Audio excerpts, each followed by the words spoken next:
first thing that we learned was the step tap footwork. So simple as it sounds, we're just gonna go step, tap. We're gonna do that in counts of 8. That way we always end up on the right foot again. So we're gonna go 1, 2, 3, 4, 5, 6, 7, 8. We learned with partner work. We learned how to do hammerlock. So with that, I'm gonna do have basic 1, 2, 3, 4. I'm prepping my inside hand, which is the same foot that I'm tapping with, up. And I'm keeping my left hand down at the follow's waist level. I'm now turning my follow through this hammerlock like I'm turning a doorknob, gently and slowly. I'm going to turn my follow while maintaining connection to this hand. Follows the exact same turn footwork that we've already done this entire class. Leads, we're making sure that once we start turning our follow, their hand is fully extended down. This is a very important step. That way, if their arm is up here, we're not cranking their shoulders. So always remember, arm is fully extended. Once we see the follows back, we can place their arm into the small of their back. So my hand is in her hand, and her hand is in the small of her back. Okay?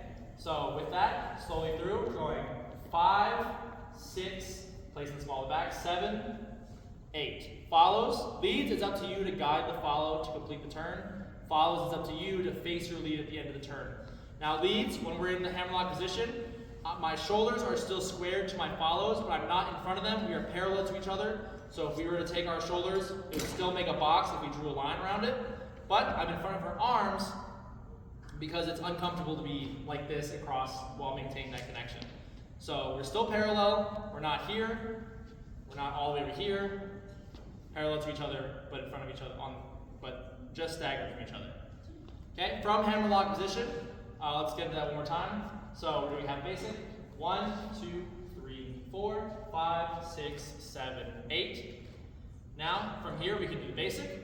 1, 2, 3, 4, 5, 6, 7, 8. We do step taps. Step, tap, step, tap, step, tap, step, tap. Next thing we can do is we can walk around. So the exercise that we did was the T-pose exercise. So follows making sure that your frame is engaged. If it's not, we have noodle arms. We don't want noodle arms. Our frame is engaged, so our arm is connected to our back. And as we walk around our follow turns with us. Follows, at no point do you want your arm to go behind your shoulder. It is uncomfortable and you can hurt yourself. Arm always stays in front of your shoulder. So from hammerlock, we're going 1, 2, 3, 4, 5, 6, 7, 8. Walk around. 1, 2, 3, 4, 5, 6, 7, 8. The exact same thing applies. Our footwork is still the same. 3 steps, 1 tap. Now from here we can unwrap our follow. We can take our left hand, that's at our waist, the same way we learned last week with turning at the waist. I'm going to open the door, which is going to start my follow's turn. Follows, you have 2 options here. Your arm either goes all the way up, that way it's out of the way of your lead, so you're not smacking it across the face, or your hand comes in to your chest. Whatever it takes to stay out of the way and not hit your lead in the face. Okay? So from here, we're going 1, 2, 3, 4. Leads, we are traveling as much as our follow travels for that turn. That way we stay with each other. So all together, 1, 2, 3, 4, 5, 6, 7, 8. 1, 2, 3, 4. Then we can do that from the other side. So we're going straight into it. 1, 2, 3, 4. Now my right hand is here. I can unwrap the same way. 5, 6, 7, 8. Make sure leads, we always remember arm fully extended before either hammerlocking, and also when unwrapping, if we're hammerlocked here, when we unwrap, same thing, we want to make sure that our follow's hand is fully extended down before we complete that turn.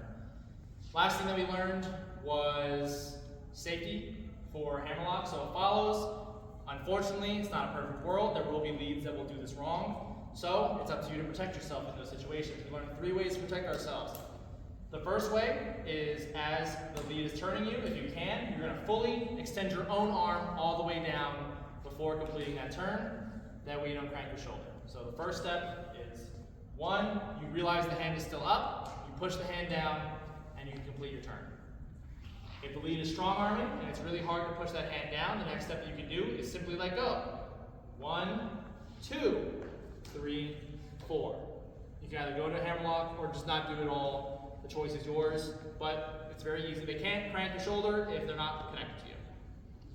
The last step is say that your lead is forcibly holding your hands here, and they won't let you extend your arms. The last step to save yourself is as you're hammerlocking and you realize it's here, you step away, create that distance between you, which automatically will strengthen your arm. Okay? So we're going 1, 2. That distance straightens your arm. You can complete the turn from there, and then you can kindly leave the dance from that point. Cool, that's everything.